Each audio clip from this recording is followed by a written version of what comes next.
Real music exclusive. I grew up like a savage.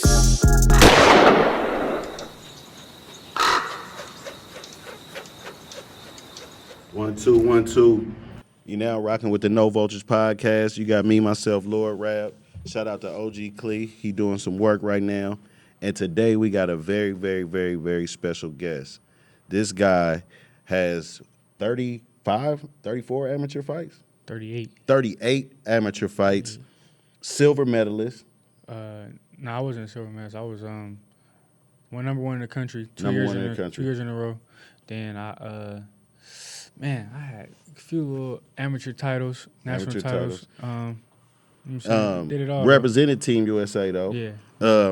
Turned pro at 21, 19. 19. Went overseas a couple of times. Went to Bulgaria. Yeah. Went to Australia. You know what I'm saying?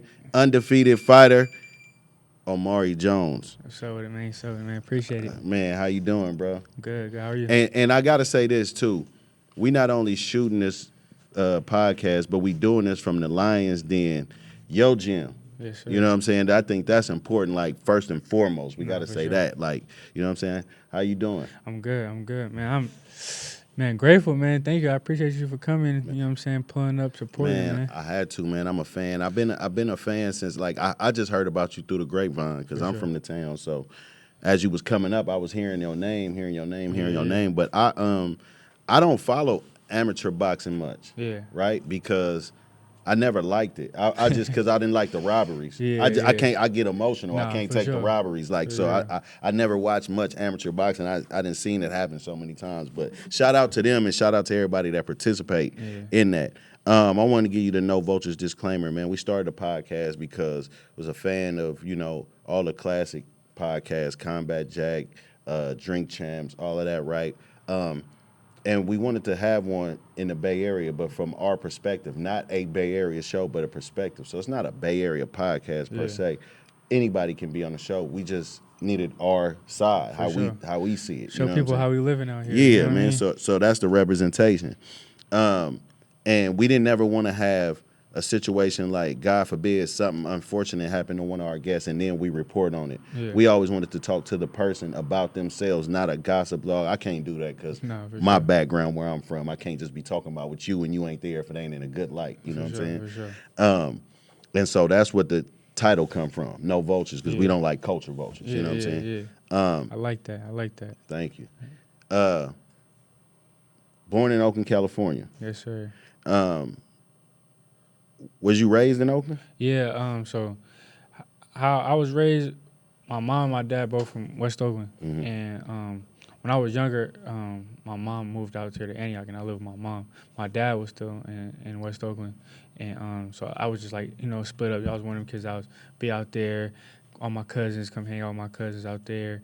And then my mom and stuff lived out here. So I was in school out here in Antioch, Pittsburgh area and stuff, but then I'd be out there with my pops, and then eventually my pops had went to jail, so I lessened my time out there, but I was still moving around out there with my cousins and all that type of stuff. Yeah. But I was still out here, so I got best of both worlds. Best of both worlds. Yeah. And you growing up, like going back and forth, like what was your era like? What can you remember like the soundtrack or the music you was hearing like coming up?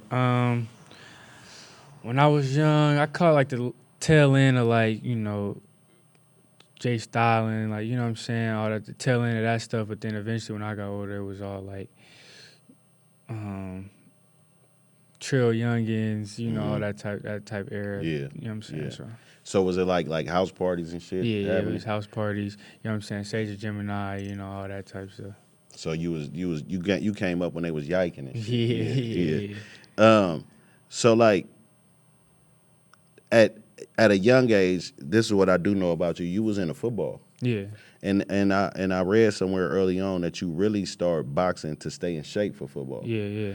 And how was that, and who got you into that? Because how I feel is like when that happens, it's always usually like a coach, a family friend, a family member that gets you into boxing because the discipline and they know what it takes to be a boxer, right? So like who was that for you? Yeah, my godfather put me into boxing. I was younger. I had anger issues, and so he just seen me getting in trouble at school. My mom getting on me about yelling at the teacher, fighting, and then he like, man, just come to the gym. My god brother was already boxing, so I went to the gym. It was just a second nature to be, a fighter. You liked it. Yeah, my mom known for fighting when she was younger. My Yeah. pops known for fighting. So I think it's just something that just came in the blood. You know what I Yeah. mean? You know, what's crazy to me about boxing is like from Mike Tyson to you to people like Dev, like just so many people seem so mild mannered that whoop ass. I like it's a trip. You know what I mean? Like like because you see people that be so hype and just and they be usually the ones that ain't it. You know what I'm saying? Sure. But it's like I seen you talking in your mannerisms and it's like, is that because you know like what you do or you just that's just your character? That's just always been my character, always mellow, laid back, and I'm real observant. I just, I'm saying, like you said, just watch the people that talk. You know what I'm saying? That just talk. Yeah. And me, I just, my actions gonna speak louder than my words. You know what I'm saying? So if it comes down to it, and I gotta, you know what I'm saying, get on something. You gonna feel me more than what I'm gonna say. You know what I'm saying? Yeah, for sure. Talk about your first boxing nickname, Fresh. So when I was younger, I used to like the movie Fresh. I was like always like hustling, trying to sell candy at school. I was doing everything, you know what I'm saying? So trying to find some way to make some money. So the movie Fresh, the little nigga was like out there selling dope. He was a hustler. Yeah, like 5th grade, bringing dope to school and all that. You know what I'm saying? And then I always like how he had that stash in the train tracks. He'd go to that stash, put that big old wad of cash out. I was like, yeah, I want to do that one day. You know what I'm saying? So that's where my first nickname came from. Yeah. So when you played, did you play Pop Warner football too? Yeah, for a little bit. I played out here. It was a team called Concord Cobras. Okay, okay. And so they played like Richmond Steelers and all that? Now we played San Leandro Crusaders. We played San Ramon T-Birds, East County. Okay. Played like, teams out here, and East Bay teams and stuff like that. So, and what was your position? I played quarterback. I played a little running back and linebacker, DB. Yeah. How did you choose? Like, how did you commit to one? Like, how did you just say, I'm gonna just go full-time boxing? So when I was like 14, I had an amateur fight, and so I was just like, it was the off-season of football, and I was like, yeah, I like this like better than football. Like football, I was good, but boxing, like I just felt like that was the one. Not too many people can say they was a boxer, or not too many people was actually, you know what I'm saying, doing good in boxing, and I just felt like that was gonna, make me stick out, and so like when I had the amateur fight, I'm just like, yeah, like, I like this better. Like, you know what I'm saying? I put the work in. I trained hard. I did that, you know what I'm saying, to get the win. I was like, yeah, I want to stick with that. What was the gym he took you to? So I started, it was a gym called Old School Boxing and in Concord. And then we started going to another gym. I started going to a gym. I don't know if you ever know his name. His name was Tony Hirsch. He was a yeah. So I was training with Tone and on Adeline at Dogtown for like 2-3 years or something like that. Okay. And then I eventually started going to a gym out here, more closer to where I was going to school, Antioch and stuff, called Double Trouble. And then that's where I started having my amateur fights at. Okay. Yeah. Getting to the amateurs and start having amateur fights, right? Like, what would you say, like, you fought in the streets when you was young, right? What was the difference? What did you see? Like, because I know with boxing, they probably teaching you, like, you're not fighting with anger. Yeah. You know what I'm saying? You're fighting with skill. So what was the difference like? Because it's like learning a check hook or learning, a jab, right? Learning how to do specific moves, like learning how to roll out as a quarterback or do a shuffle pass. Those are skills you pick up along the way as you're going. So, like, what was your hardest thing that you learned as far as, like, staying disciplined and learning how to do those things? Man, honestly, nothing was never really hard because I could say, like, I always was, like I always wanted to work out. I was always, like, me and my god brother, was, like, he hated when I said let's go to the gym. Like Yeah. you know what I'm saying. He didn't really like care for sports that much. So like as far as working hard, nothing was ever really hard. Definitely like in the beginning was like when I was especially when I was a little kid was like trying to keep my anger. You know what I'm saying. Keep everything like cool. Get punched and get mad. You know what I'm saying. But eventually I grew out of that. And if I get hit, I don't get mad or nothing like that. So. You where was the first place you traveled? For boxing? Yeah. First tournament I went to was in Vegas. Okay. And then like long distance was I did my first like national tournament was Albuquerque, New Mexico. And so yeah, like USA Boxing be having like they tournaments in like the most weirdest places. Yeah. Like I'd have been in I forgot. What is it about Colorado? Is Colorado the high elevation. And you know what I'm saying, it's good for when you're training and stuff. It's like almost like Vegas. Yeah, You know what I'm saying? So. yeah. Because I know a lot of amateur stuff be happening in Colorado. Yeah. So like I'm pretty sure they probably would want to put it in Vegas, but the distractions. You know right, what it's I'm too saying? much going on. So Colorado is what I'm saying, is mellow. And in amateurs, you was a 3-time champion. 3-time national champion. Like going to school, like did your friends and like people around you know what was going on? Yeah, a lot of them knew. I don't think a lot of them like took it serious though. Like a lot of them didn't really like. They knew, but they didn't really know. Like you know what I'm saying. My close homies, of course, they did, and they was always rooting for me. But yeah, like I was always just known as the boxing dude. Like you know what I'm saying. Because it's amateurs, but it's like boxing is grown man shit. Nah, for like sure. even though you a kid, it's like this is combat. This ain't no joke. Like you can still be hurt. All of that. So even with headgear, right? Yeah, and so of course. when I think about that and think about you going into this ain't like. You sound like a boxer when you say I love to work out and work on myself because it's an individual in there, right? It's different than just having your team out there. Even when you take a loss, you taking it together. Yeah. If you take a loss in boxing, it's you. You know what I'm saying? So I like what you said about that. Like you wanted it because that's like some real boxing shit. For sure. Like a lot of people don't be wanting to put the work in. Like a lot of people just want. A lot of people be seeing too. Like there's a few little amateur cats in here that I be trying to get in their head. Like what y'all see what I got and stuff like that. That's because I worked hard. Yeah. Like, you know what I'm saying. It's not something that like I just got off just being me. Like you know what I'm saying. Like I was somebody, of course, but you know what I'm saying. I worked to get it. You know what I'm saying. I didn't just try to. You know what I'm saying? Look for the easy way, and a lot of you guys be looking at what I got rather than what I had to do to get there. You know what I'm saying? That's what's more important.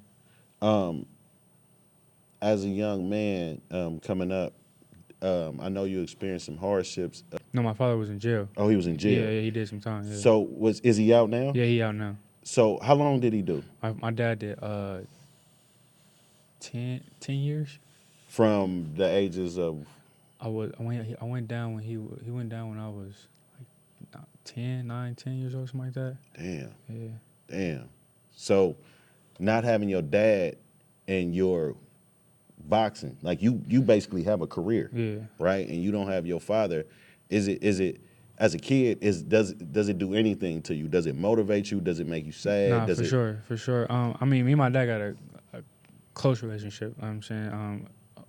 I talked to my dad when he was down. I talked to him, man, a lot. Like when he got out, it was almost like we didn't really miss nothing. It wasn't really no missing steps. You know what I'm saying? We talked so much, but yeah, like honestly, like it definitely motivated me to be like to prove to him. I not really prove nothing to him, but just to show him like. You know what I'm saying? I was doing all this while he was going. You know what I'm saying? Like I want you to be proud of me. Like I wasn't out here just bullshitting. You know what I'm saying? Yeah. You know what I'm saying? Because he was inside, and we kind of just talked about this recently. He was like, yeah, man, I remember you was telling me about he was gonna be a boxer, and I was just like, all right, like you know what I'm saying. He probably didn't think I was gonna take it serious, but now it's like a real a whole nother realm, like you know what I'm saying. Like it's a whole different world from people trolling me to people, talking about me on YouTube. He can go on YouTube and just search me up and show his partners and all that. So. You know what I'm saying? He real proud of me. Yeah, I know that. I know that's a great feeling, man, because for sure. and you made him proud. It's a trip because I know coming up man, your age group is you know, like y'all going through some shit, bro. Like, you know what I'm saying? Like, as sure. you know, and I just look at y'all like a collective. So Nah, for anytime I sure. see like young men like you know what I'm saying? Like, bro, like everybody around you want to crash. Nah, for sure. Like it's not even a thought. Like when I was your age, it was at least a thought. You know what I mean? Motherfucker, like everybody want to crash. You know what I'm saying? So for you to be who you are, man, for real though, that's amazing. Nah, like it's for sure. actually different. And what's crazy, it's not even funny, but I'm laughing because it's just the truth and the reality. Like, you know what I'm saying, that's just like a norm now. Like, you know what I'm saying, for a guy my age to go out there and want to be with the shoot 'em up, bang bang, like, you know what I'm saying, not even trying to get no money. At least I know for a fact, at least, you know what I'm saying, back when you was my age, they at least wanted to Get some money.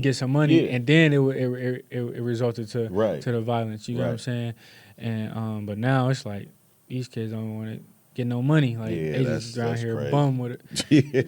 They just around here a bum. You know what I'm And saying? destructive bum. Nah, That's for crazy. real. It's a trip though because I was looking up. I think I saw an old video of you fighting, and like as a kid, right, or young, and you was fighting traditional, right, or in the stance. Yeah. And then I seen you like now it's southpaw. Yeah, I switch back and forth. I can fight southpaw. I can fight orthodox. So do you switch during the fight? Yeah, all the time. That shit's so confusing. Like that shit. Like Yeah, I ain't gonna lie, bro. I love boxing, Yeah, but that's exactly what my opponents be saying too. Man, I don't know. Can't even figure you out. What is he doing? Yeah, nah, for real. And when you good at it, when you fluent and it's seamless, it's like, damn. Yeah, you know what yeah. I'm saying? Like he one of them ones. Yeah, you know for what I'm sure. saying? But that's how you know you love it also. So did you think you was going to the Olympics, or did you want to go to the Olympics? So when I turned 17, I had won the national championships, and I was back on the USA team. So that year, that was 2019. So the following year was the Olympics, 2020. So the tournament and stuff like that I went to was the tournament to go to the trials. So I mean, I ain't really care if I felt like if I would have, you know what I'm saying, had an outstanding year international, that 2020 year would have determined that. But since it was like COVID, it was just like, man, I want to get some money. Yeah, like, get some money. I time, don't know. yeah. I don't know what's going. We happen. don't even know where the world going right now. Olympics ain't even that important at this point. Man, it's not even in my peripherals right now. You know what I mean? So, Yeah. Am I tripping, or is it a dude in the Olympics with your whole name? Yeah, nah, Amari Jones. What's crazy, we fought. Yeah. Oh, really? Yeah, we fought. And so it was funny because me and Omari fought, and the national tournaments and stuff like that, they be having it live stream, and they put the names up there. Okay. So it say his name red corner, Omari Jones, and my name blue corner, Yeah, Amari Jones. Yeah. And it was just weird. But Yeah, that's who won? he beat me. He beat you Barely though. Okay. I feel like it was a robbery, but Because it's- another thing too with that, Yeah. what I was thinking about earlier, slow starting boxers, yeah. right? Because I think I would be a slow starter. Amateurs is gonna cost you. 100%. It's gonna cost you, right? You got to Amateurs go gonna- for it. It's amateurs gonna cost you. And the slow starting, like amateurs, it's a different type of thing. Like, you know what I'm saying? Like slow starting is you trying to figure them out. You trying to keep the pace cool, but you still got a tempo. You know what I'm saying? Rather as a pro, you can really be a slow starter and probably really be all defense in the first couple rounds and really figure them out off a jab, and you can still win like that. Right. But amateurs, you ain't got no time for that. Matter of fact, I heard Clarissa Shields say that. She talked about how many times Tank lost in amateurs, and she was saying for that exact reason, he's a slow starter, and everybody knew he had power. Yeah, I feel like the losses I had in amateurs, I only got beat from experience. Nobody ever beat me all because of they was better than me. Yeah. Only experience. Every person that beat me was only experience. I look at that shit also too. Like, I mean, it's not even comparable. But like, if you saw any of the breakdancing in the Olympics, right? Yeah. When the girl was doing the crazy ass shit, I was saying to myself, is she doing Olympic breakdancing, like Olympic basketball or Olympic boxing? No, it's the first time, right? Because I'm saying, what is she? Breakdancing? It was breakdancing. So I'm like, what did she really train for? But I found out later she was like a joke. They just put her in there. But I'm saying that to say, like, in hoop, you can knock the ball off the rim. Yeah. That'll be goaltending in regular basketball, or like Olympics, like they scoring points. Like, do you know when you're training for Olympic style boxing, international, that it's like you're looking for those points? Yeah. So when we go up to the training center, the coaches up there typically, because United States, we typically got like, we the only ones that kind of like fight the way we fight, honestly. The whole other part of the world, they all fight a certain way. Like, and I don't know if you ever seen, they more bouncy, more with their hands down. Like what's my man name that Bud just had a problem with? Like yeah. He was Madrimov. That shit was manny. Yeah. So them, like in the other part of the world, they all fight like that. You know what I'm saying? So, and it's more of them than it is us. So as we go up to the training center and we're young, that's kind of what they try to do, is teach us how to fight like that. Stay on blue. I'm just trying to stay racked up like you. Put an 8 in a 1 and do magic. Tryna stretch hair on like elastic. Eco-friendly drug dealer, I don't waste no plastic. Use all 4 corners of that baggie. All I ever wanted was a bankroll. So I pull up on Champ before the bank close. Say no to stank hoes and stank clothes. No paramedic pimpin', nigga, we don't save hoes. Yeah, rest in peace to Lil